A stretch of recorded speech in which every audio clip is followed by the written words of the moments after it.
Muita paz, sempre com Jesus.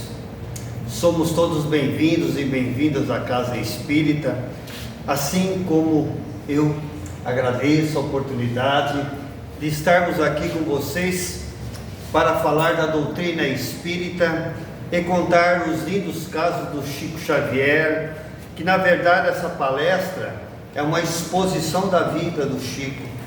Temos certeza que vamos aprender muito, se Deus quiser. Quando nós falamos bem-vindos e bem-vindas, somos almas em evolução para Deus e fomos criados para que um dia sejamos espíritos evoluídos melhor do que hoje.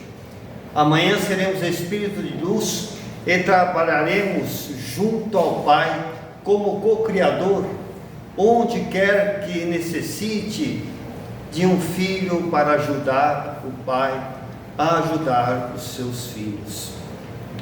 Nós sabemos que nos reunimos aqui e o número do lado de desencarnados é muito maior, porque nem todos que chegam do outro lado da vida, nunca ninguém disse para eles: olha, a vida continua, ninguém morre.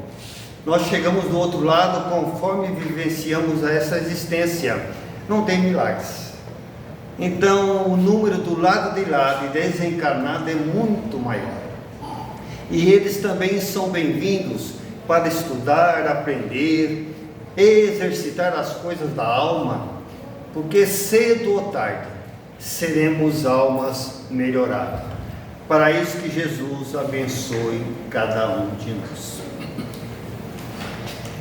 A madrugada esvai-se, as maiores estrelas, assim como os planetas brilhantes no espaço, começam a se apagar, dando espaço para o nosso astro, o Sol, a nossa estrela maior. A madrugada vai-se embora, e o nosso Sol, meio preguiçoso, jogando seus raios solares, espargindo sobre a cidade de Pedro Leopoldo, Minas Gerais, anunciando àquela população de Pedro Leopoldo que o novo dia iniciava-se. Os primeiros pássaros madrugadores gorjeavam, acordando aquela população, avisando um novo dia de atividades. Pelas calçadas de Pedro Leopoldo, percebemos em algazarra, em bando, as crianças em direção à escola para aprender o ABC da vida.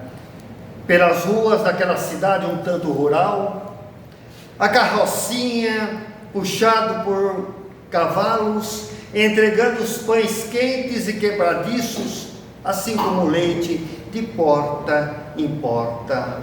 Uma cidade um tanto rural. O comércio inicia novamente as suas atividades de negócios para todos que ali se aproximassem. Ali se ouve também o chamado, o apito de uma fábrica de tecelagem, convidando os seus trabalhadores, em torno de uma centena de trabalhadores, para aquela fábrica de tecelagem. Entre aqueles trabalhadores, nós vamos encontrar João Cândido Xavier. João Cândido Xavier, pai de numerosos filhos, tendo por esposa Maria de João de Deus, esposa carinhosa, que tinha muito zelo e amor pelos seus filhos.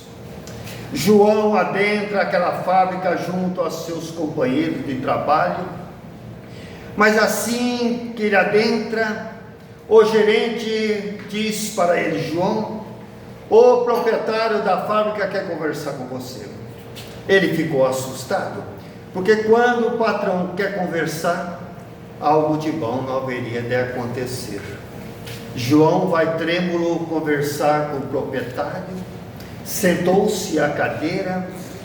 João tem que conversar com você, disse os proprietários. A economia não está bem, as vendas caíram e temos que dispensá-lo. Mas por favor, não me dispense. Eu tenho muitos filhos, a esposa, uma casa para alimentar, para cuidar. Por favor, não me dispense. Não tem jeito, João.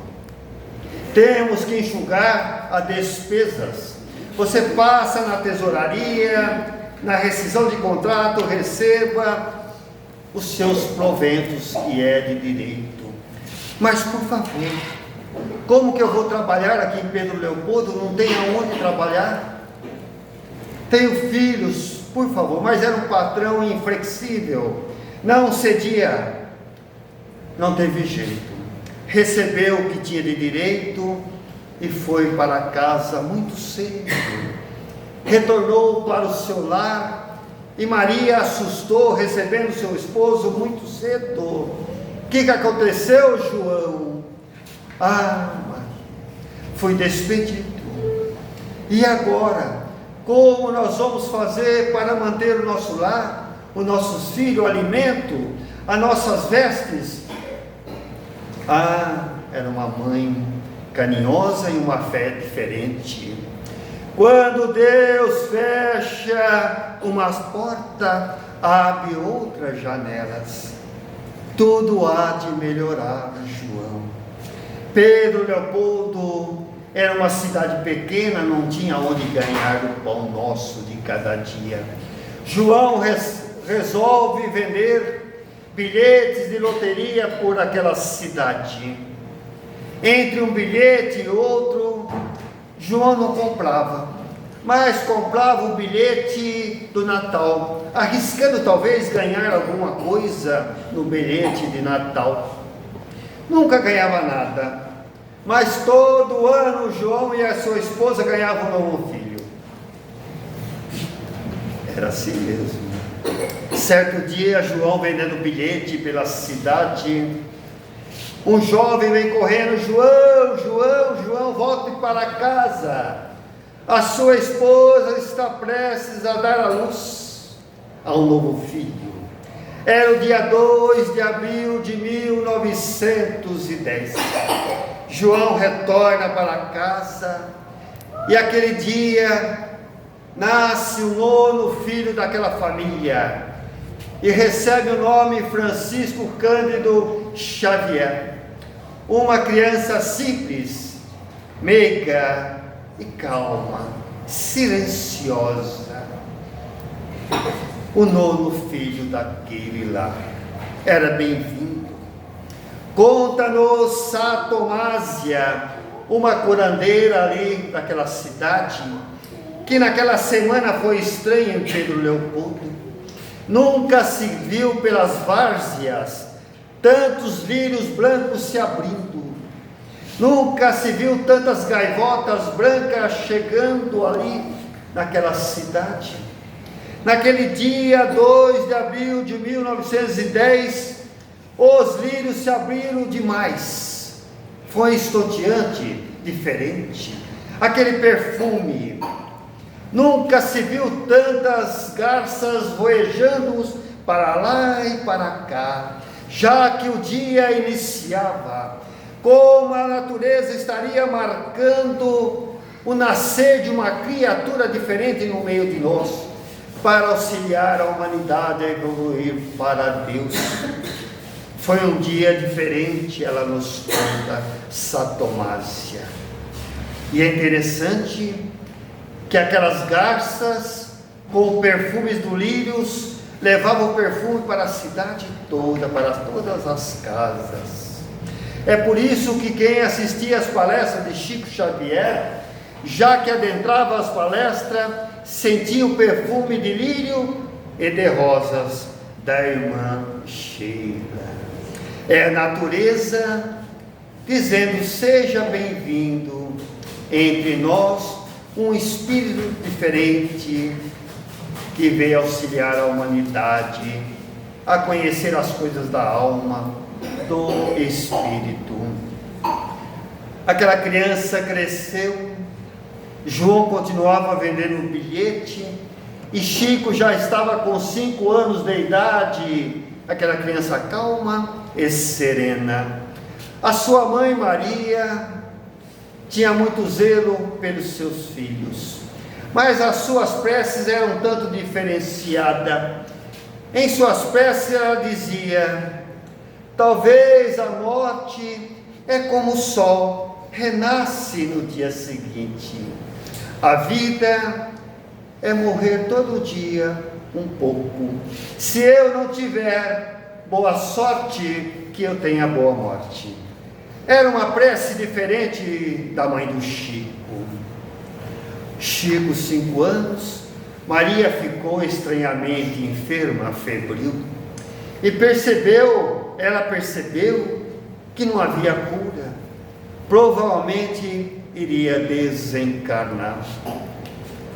E ela sabia que os filhos tinham que ser cuidados, amparados por alguém. Ela chama: Chico, vem cá, Chico, sente ao meu colo. E o Chico veio, sentou ao colo da sua mãe. Meu filho, por esses dias, como não estou bem de saúde, deverei ser levado para tratamento em um hospital. E nesse hospital, nenhum de vocês, irmãos, poderão seguir comigo. Vocês vão ter que ficar, crianças não podem adentrar nesse hospital. Cada um de vocês serão cuidados na sua formação, na educação de vocês, por parentes, amigos, conhecidos. Você, Chico, vai para a casa da sua madrinha, Dona Rita de Cássia. Ela vai cuidar da sua educação. Neste dia, quando serei levado para o hospital, serei colocado, meu filho, sobre uma mesa, e muitas flores ali sobre mim. Não se preocupe, fique tranquilo. Muitos irão chorar a minha partida, outros irão orar. Fique tranquilo, eu estarei bem. E assim de fato ocorreu, ela desencarna. Se a partida da esposa para João era dolorido, imagina cada filho sendo distribuído um após o outro para conhecidos, amigos, parentes. Chegou a vez do Chico, mas a sua mãe havia dito para ele: meu filho, quando você precisar de mim, é no segredo entre os dois. Você me chama e eu vou estar presente com você. Só me chamar. Tá bom, mamãe, mas não conte para ninguém, tranquilo. Chegou a vez do Chico despedir de seu pai. Papai, estou sendo levado para receber os tratamentos da educação, do crescimento, para a nossa madrinha, Dona Rita de Cássia. Você vai visitar-me, papai? Claro que eu vou, meu filho. A tua bênção, papai, que Deus te abençoe, vai com Deus. Chico foi então viver na casa da Dona Rita de Cássia, que não tem nada a ver com Santa Rita de Cássia, que é um espírito evoluído. Esta sua madrinha, Rita de Cássia, era obsessiva e perturbada. O Chico foi dormir no mesmo quarto de Moacir. Moacir era o xodó de Dona Rita de Cássia, era o sobrinho dela, do qual ela tinha muito zelo e vivia ali junto com eles. O Chico foi dormir no mesmo quarto de Moacir, mas Moacir não gostou daquela situação. Assim que o Chico amanhecia, Moacir pegava o urinol e jogava sobre a cama do Chico, incriminando-o que ele havia urinado sobre a cama. Dona Rita vinha: Chico, você fez isso? Eu não fiz. Foi Moacir. Acha? Moacir, ele é educado, jamais faria algo assim sobre a cama, mas não fui eu. No dia seguinte, Moacir, talvez com inveja, novamente pegava o urinol da noite e derramava sobre a cama do Chico, incriminando que ele havia urinado sobre a cama, e ele não fez isso. Mas não fui eu. Você é um menino mal educado, você deve ter problema. A sua mãe não deu educação para você, não, eu vou educar você. Então, a partir daquele dia, o Chico começou a apanhar inocentemente de varas de marmelo. Mas apanhava assim que amanhecia, na hora do almoço e ao deitar. Apanhava 3 vezes ao dia inocentemente. Não fui eu não faço isso. Quando uma vara de marmelo se quebrava, ela pegava uma novinha em folha e continuava açoitando aquela criança inocente. Às vezes, ela, para judiar dele ainda, aquela criança de 5 anos, deixava ele sem comida, 3 dias sem comida. E ele lembrou da sua mãe, que quando tivesse necessidade, chamar por ela. Ele ia ao fundo do quintal, à sombra das bananeiras, ajoelhado de mãos postas, porque em sua casa ele aprendeu a orar. Ali ninguém orava naquela casa. Ele roubou a presença da sua mãe. Mamãe, vem me buscar, ajoelhado, orando. E ela não veio. Ele repete algumas vezes esta cena de oração ao fundo do quintal, à sombra das bananeiras, até que um dia ela aparece para ele. Mamãe, é você, mamãe? Sim, sou eu, meu filho. A sua bênção, mamãe. Que Deus te abençoe, meu filho, assim como eu vos abençoo. Como você está, meu filho? Ah, mamãe, eu apanho 3 vezes ao dia. Eu choro muito, mamãe.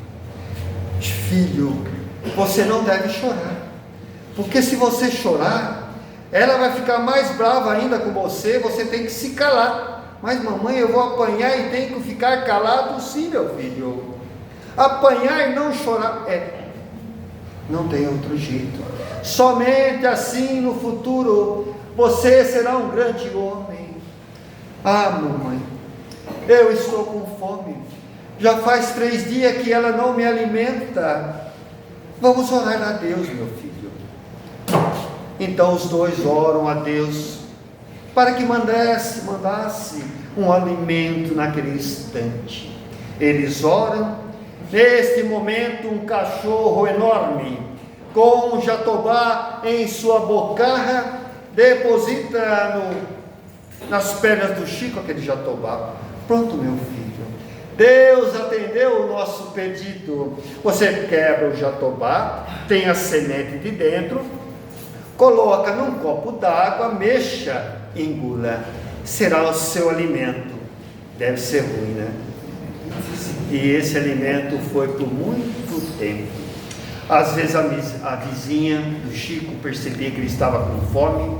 Ela ia, quando a dona Rita não estava, passava algum alimento para ele, alguma guloseima, e falava para ele: olha, corre lavar a boca, para que ela não perceba que você se alimentou. Mastigue folha de goiabeira, para que ela não perceba que você já se alimentou e não fale nada. Mas o Chico retornava para dentro de casa e contou para a dona Rita: olha, eu conversei com minha mãe lá no fundo do quintal. Acha?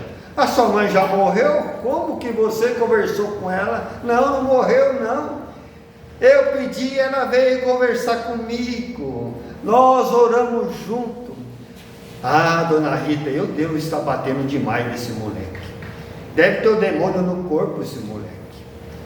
Devo estar batendo tanto que a cabeça dele está confusa. Então, na sua maldade extrema, porque ela fala: se os vizinhos perceberem que eu estou batendo demais no Chico, eu vou ficar em mau lençol. Então ela tem a infelicidade da maldade dela.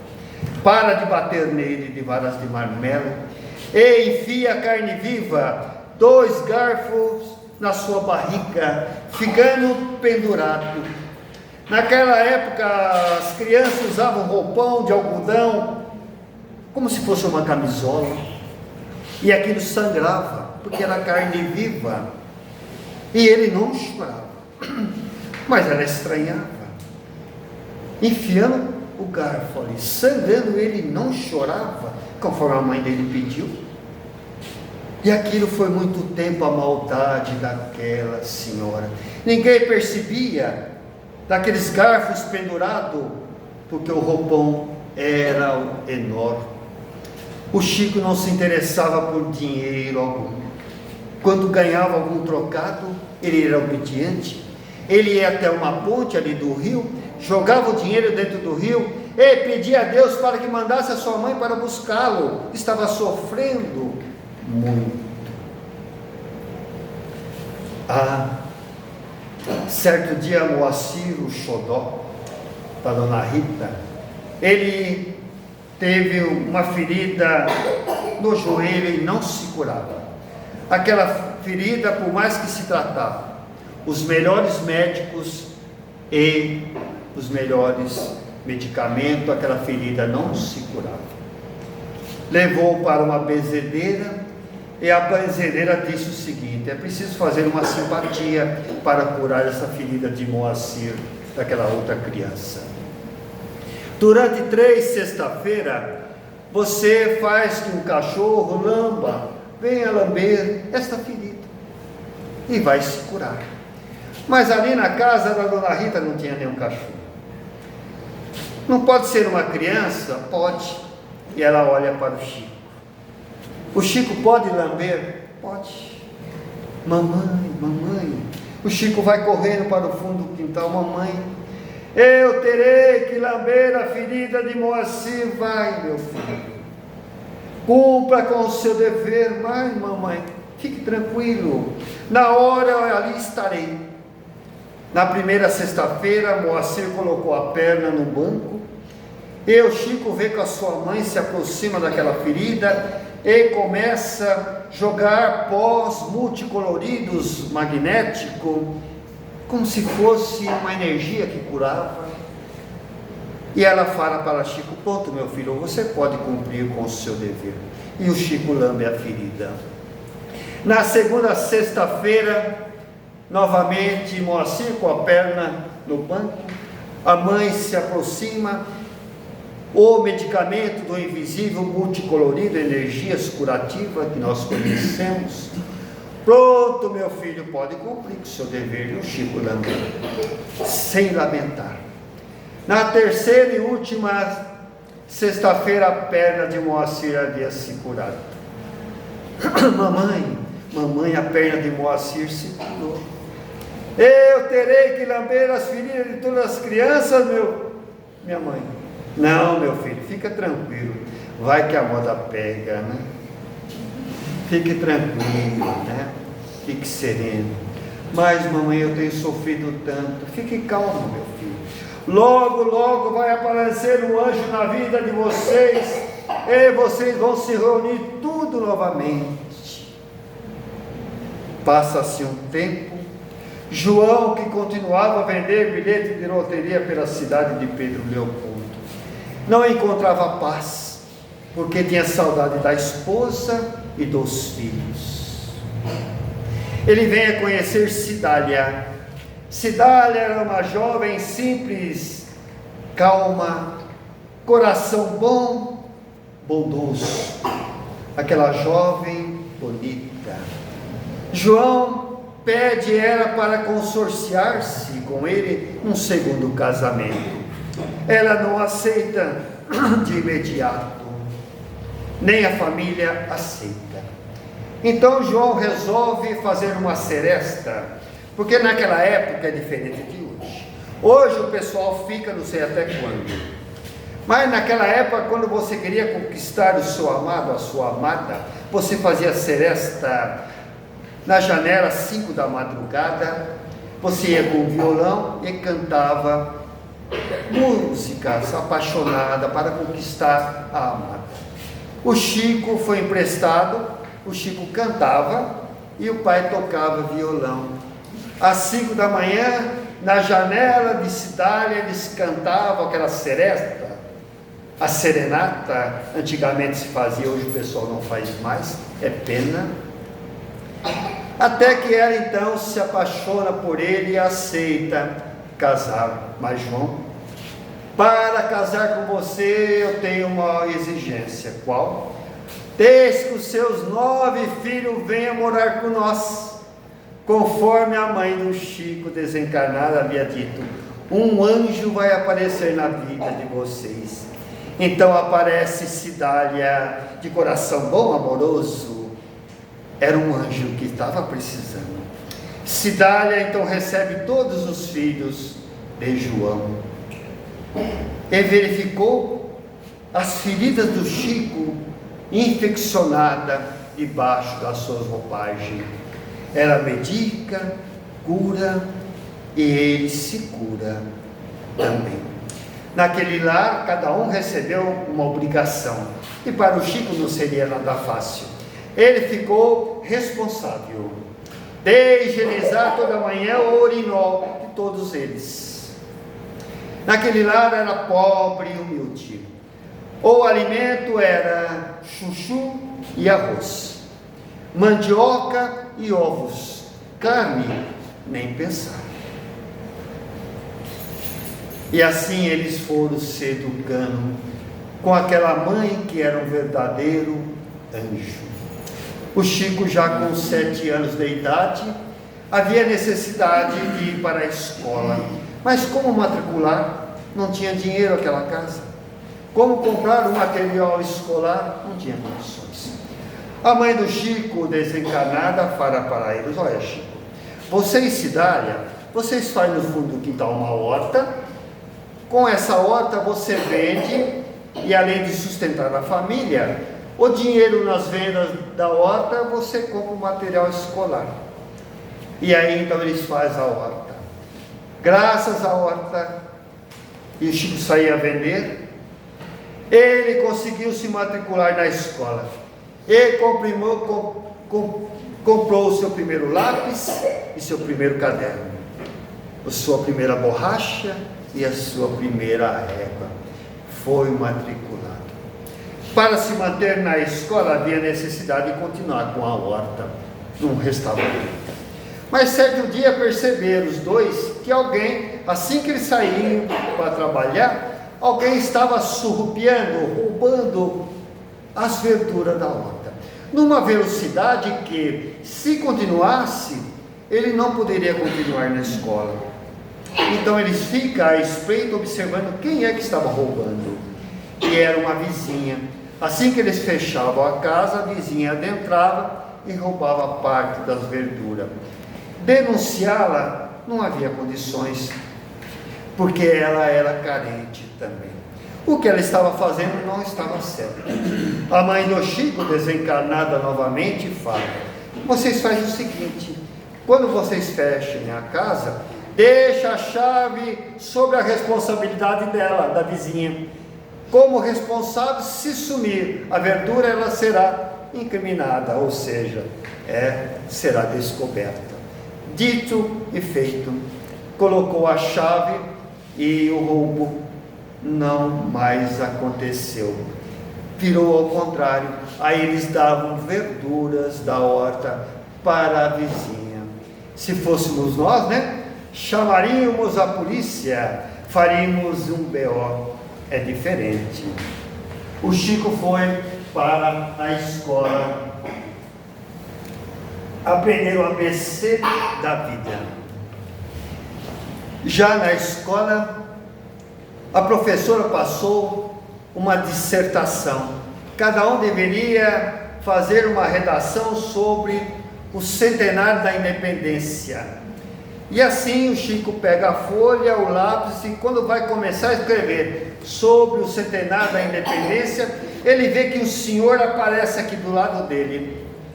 E aquele senhor fala: eu vou ditar para você e você escreve. E aquele senhor ditou, o Chico escreveu sobre a independência e ele ganhou menção honrosa pela beleza da mensagem ali escrita.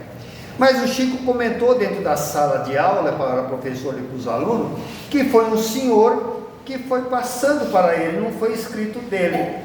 Mas como? É impossível algo assim. Como que alguém vai aparecer para você? Porque eles não entendiam nada de espiritismo, nem de evidência, nem sabia das evidências do Chico. Olha, então se foi alguém que ditou, vai até aquela lousa e escreva uma frase. Qual a frase? O Chico vai. Sobre o grão de areia. Nossa, falar sobre um grão de areia não é fácil para alguém do primário. Então, assim que o Chico pega o giz para escrever na lousa, aquele senhor novamente: eu vou ditar e você escreve. E ele escreveu: um grão de areia um tanto insignificante, mas brilha em seu grão. A luz igual uma estrela, a luz de Deus. Magnífica. Mostrou, ninguém acreditou, porque ele não escreveria aquilo. Uma criança ali no princípio ainda não escreveria uma mensagem daquele fato. Então se começou a prestar atenção. Mas a vizinha percebeu, a outra vizinha, que o Chico já estava na hora para ser levado à igreja católica. E o Chico foi à igreja católica, mas já tinha evidência, não entendia nada de espiritismo. Assim que ele chega na missa do padre, ele vê que quando o padre começa a fazer a missa, tem todo o pessoal sentado, mas via muita gente andando no meio da missa. E quando a pessoa que estava andando chegava próximo ao parente, amigo, familiar, e se o espírito que estava ali estava bem, o familiar também ficava bem. Mas se o desencarnado não estava bem, a pessoa desmaiava dentro da missa do padre. E ele contava para o padre: é impossível que na minha missa isso aconteça. Você deve estar alucinado ou tem um demônio no corpo. Mas o Chico falou: eu vejo algo mais. Quando você levanta o cálice e coloca a hóstia para ser abençoado, eu vejo que eles colocam energias multicoloridas. E quando as pessoas engolem a hóstia, engolem pedaços de luz. Pedaços de luz. Assim como nós, ao ingerir a água, engolimos pedaços de luz. E ele contava para o padre, e o padre não acreditava. Ah, meu filho, você deve ter algo estranho. Vou dar penitência para você. Você vai orar a prece de Ave Maria 1000 vezes. Meu Deus, 1000 vezes. Lá vai o Chico, dentro de casa, fazer a prece de Ave Maria 1000 vezes. Olha que estava em 950 vezes, vinha o espírito desobediente fazer errar. Tinha que começar tudo de novo, não é fácil. A vida do Chico não foi fácil, nunca foi. Mas ele continuava vendo tudo aquilo. Quando ele ia também no cemitério, ele via muita gente andando para lá e para cá. O padre falou: ah, não sei o que você tem. Vou dar outra penitência. Durante a procissão, você carrega uma pedra na cabeça de 10 ou 15 quilos na cabeça, e tudo isso vai sumir da sua cabeça. Acha? Desde quando a mediunidade cessa? A mediunidade é um interruptor. Uma vez ligado, não mais apaga. Então o Chico carregava na procissão uma pedra de 10 a 15 quilos. Que vexame, né? Era estranho. Entre as vidências do Chico, ali na escola, ali na igreja, no cemitério, e a presença da sua mãe, então o Chico entendeu que a sua mãe havia desencarnado, e que a morte não existe, e que a morte é uma via de mão dupla. Você vai e volta. Mas como a mediunidade do Chico, as vidências não cessavam, esse moleque deve ficar louco, está louco. Temos que internar no hospital psiquiátrico. Quando ele estava prestes a ser internado no hospital psiquiátrico, o padre e o pai têm a seguinte ideia: vamos colocar ele trabalhar na fábrica de tecelagem. Quem sabe o trabalho cessa a mediunidade. E o Chico então vai trabalhar na fábrica de tecelagem das 3 da tarde a 1 da madrugada. Às 7 da manhã ele estava pronto para ir à escola, nunca se atrasava. Ele tinha uma disciplina fora de série. Trabalhou por 8 anos naquela fábrica de tecelagem, mas devido ao tecido, ao algodão, teve problema nos brônquios, teve que sair do trabalho depois de 8 anos ali. Foi trabalhar num armazém por mais um período de 4 anos, foi ser caixeiro, trabalhou também servindo e lavando copos em um bar. Até que ele passou no concurso, que havia ali uma fazenda enorme de agropecuária que cuida de animais. O Ministério da Fazenda, a fazenda chamada Fazenda Modelo, o Chico presta o concurso e ele passa como faxineiro e ele vai ser então funcionário federal naquela Fazenda Modelo, como faxineiro. E ele começa a faxinar ali o escritório, quando o pessoal ficava. Enquanto faxinava, naquela época a repartição pública era assim, quando eu entrei também na prefeitura de Pindorama. Enquanto você faz o seu serviço, você vai aprendendo datilografia, que é a máquina de escrever. A maioria nem conhece, né? E ele foi aprendendo datilografia enquanto faxinava. Com o tempo ele aprende datilografia e vai trabalhar no RH, Recursos Humanos. E ali também ele aposenta no Recursos Humanos por problemas de saúde. Então ele se aposenta, né, afastado por problemas de enfermidade. Mas enquanto ele faxinava, naquela repartição pública as pessoas tinham as suas mesas. E ao lado da mesa tinha uma vasilha de alumínio no chão chamada escarradeira. As pessoas cuspiam na escarradeira, porque o pessoal fumava ali dentro, e cuspia, o Chico tinha que limpar. E ele, sem reclamar, limpava, higienizava. Tem uns que escarravam ali de propósito para ver se ele limpava. E ele limpava sem reclamar. Tá aí. Certa vez, o Chico adquiriu uma pneumonia muito grave. Ele ficou entre a vida e a morte. Ele não tinha medicamento, não tinha dinheiro para comprar e nem médico para também ser medicado. Mas para piorar a situação, uma daquelas vacas ali premiadas, que ganhou muitos prêmios, muitos troféus, ficou doente também, no mesmo tempo que o Chico pegou a pneumonia. Ninguém ligava para o Chico, ele estava entre a vida e a morte. E aquela vaca doente, todo mundo se preocupava. Os mais finos medicamentos, os melhores veterinários. E ele, o Chico, nada. Mas ele ficou curado por Deus. Entre a vida e a morte, foi curado da pneumonia. O tempo passou e ele entendeu que aquele caso daquela vaca premiada que produziu muitas alegrias para o seu patrão, merecia mesmo o tratamento que tinha que ter. Ele, o simples Chico, não tinha produzido nada, feito nada para ninguém. Como mereceria algo? Não mereceria nada.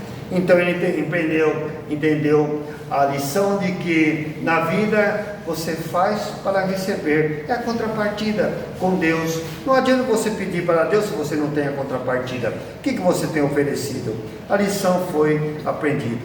Abrindo parênteses ali em Pedro Leopoldo, ali na Fazenda Modelo, assim que o Chico terminava o expediente às 5 da tarde, ele ia no porão da casa do senhor Rômulo. O senhor Rômulo era o seu patrão, já afinado aos assuntos da espiritualidade, ao espiritismo, assim como a esposa do senhor Rômulo.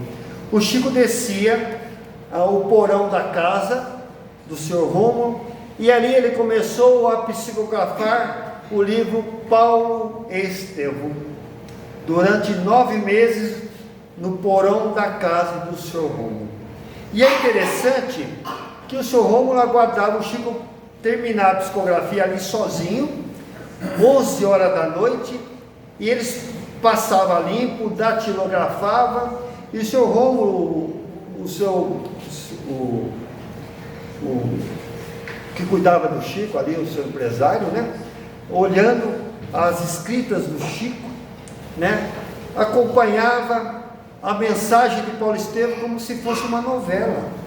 A esposa também, porque todo dia o Chico adentrava aquele porão e ele adentrava também a época de Roma. Ele ia também, viajava em desprendimento, entrava no cenário de Roma para vivenciar o livro Paulo Estevam.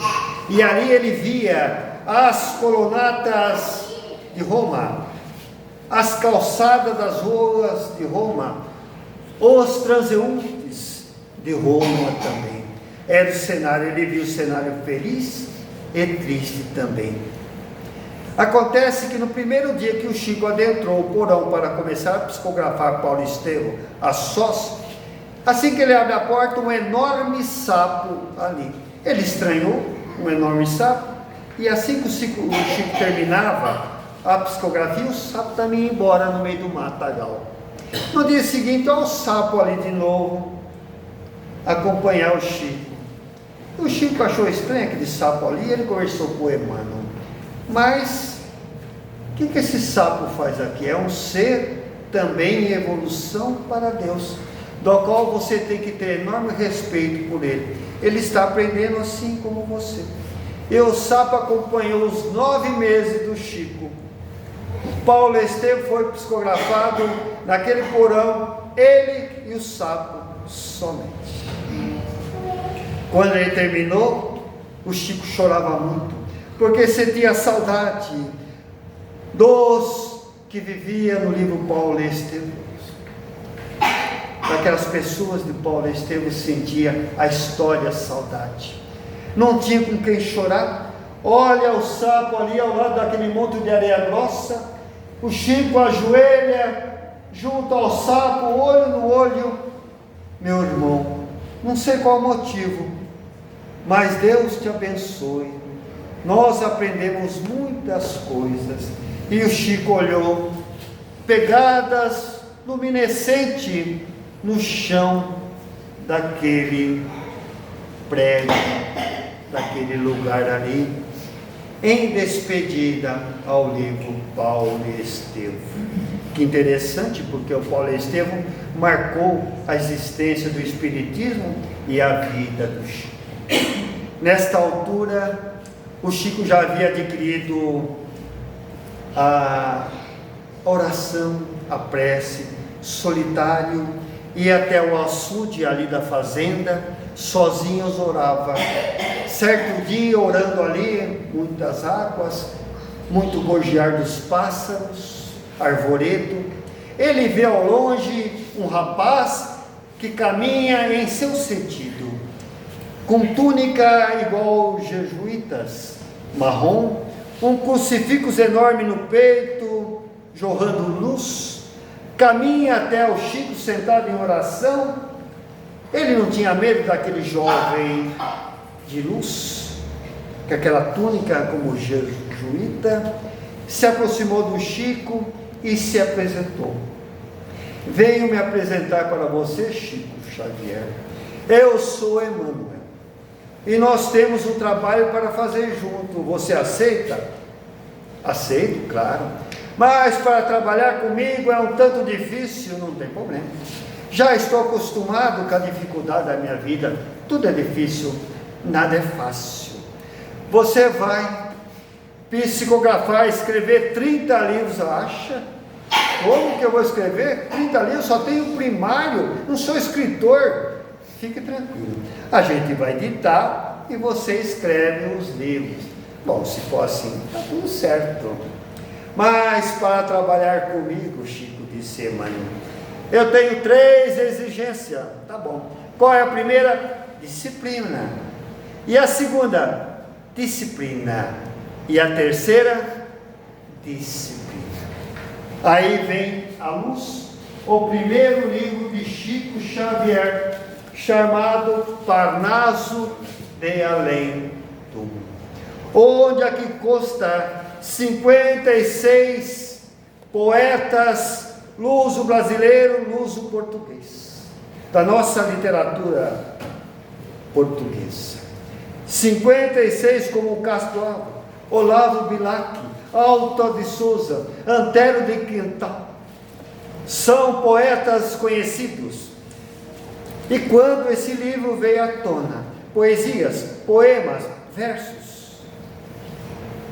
e o brasileiro recebeu esse livro, o pessoal não acreditou. Como? Poetas famosos como esses, mandando mensagem do além para um jovem, numa cidade que ninguém conhece, onde fica Pedro Leopoldo? Impossível. Esse livro foi então pesquisado cientificamente. Eles pegaram os versos e prosas aqui, pesquisaram se fosse igual às características dos assuntos e quando eles eram encarnados, e provou que as mesmas características desses poetas eram igual de desencarnado e encarnado. Então foi provado que a psicografia do Chico Xavier era verídica, era verdadeira. 30 de junho de 2002. Naquele dia, 10 e pouco da manhã, o Brasil explode de alegria. Nós éramos pentacampeão mundial de futebol. O Brasil explodia de alegria, todos nós. O Chico não assistiu o jogo, mas quis saber o resultado. E ficou feliz, porque o Brasil inteiro estava feliz. Ele naquele dia foi diferente. Ele agradecia a tudo e a todos. Estava muito feliz, grato por tudo. 7:30 da noite, ingeriu umas torradas, um chá, um café, talvez café, porque ele adorava café, e deitou. Conforme ele havia pedido a espiritualidade, ele gostaria de desencarnar no dia que a população estivesse feliz, e nós não poderíamos saber se chorava ou ficaria feliz pela sua partida. Então, às 7:30 da noite, quando nós estávamos felizes, o Chico retorna à pátria espiritual. Quem recebe ele do outro lado é a sua segunda mãe, Cidália, que durante 48 horas do seu cortejo segura já o Chico do outro lado com o seu perispírito em forma de criança, diminuído, porque o corpo do Chico já estava totalmente doentio. Havia necessidade do perispírito ser modificado. E Cidália ficou com ele no colo até ser sepultado o corpo do Chico. Assim que termina o cortejo, das esferas de dimensões maiores, Jesus vem e retira o Chico das mãos de Cidália e leva para as dimensões maiores. Sem dúvida foi recebido por Jesus. Ele merecia, porque ele completou a doutrina espírita. Ele somou os assuntos de Kardec. Nos deixou, quando partiu, 418 livros. Naquele dia, quando ele terminou de psicografar 30 livros, Emmanuel falou: você cumpriu com a sua missão. E ele disse: posso continuar? Claro que pode. Hoje já são 527 livros do Chico Xavier, entre as suas psicografias, entre as mensagens que estão recolhendo no Brasil. Esta é a vida do Chico Xavier para vocês, meus irmãos. O assunto vocês encontram no livro Lindos Casos do Chico Xavier, o que eu falei para vocês. O voo da garça é o caso das garças e dos lírios. E o livro Paulo e Estevão. Se Silvio Santos estivesse aqui neste momento, iria dizer para vocês: quem quer dinheiro? Não é verdade? Ele ia falar: quem quer dinheiro? Mas eu trouxe algo melhor aqui para vocês, meus irmãos. muito melhor que dinheiro, um valor muito maior. E o Chico sabe esse valor. Quem quer livros espírita, só levantar a mão. Eu tenho alguns aqui. Ai, obrigada.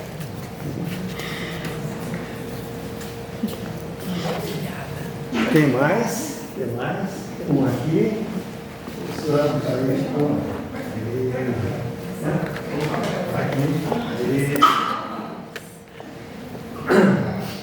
Na pandemia, antes da pandemia, a gente se abraçava de gratidão, dava abraços fraternos, a gente dava as mãos, porque a vida é gratidão. Depois veio a pandemia, a gente não se abraçava mais, né? De gratidão. Aí o pessoal inventou, né, uma maneira de agradecer, de se cumprimentar, o soquinho, não é? Soquinho, né? E eu quero deixar o soquinho para vocês aí, tá? Uma maneira de gratidão por estar aqui pela primeira vez, né? Gratidão, soquinho. Aí. Um gratidão, soquinho. Muito obrigada. Deus abençoe, pessoal. Obrigado pela oportunidade, viu? Obrigada.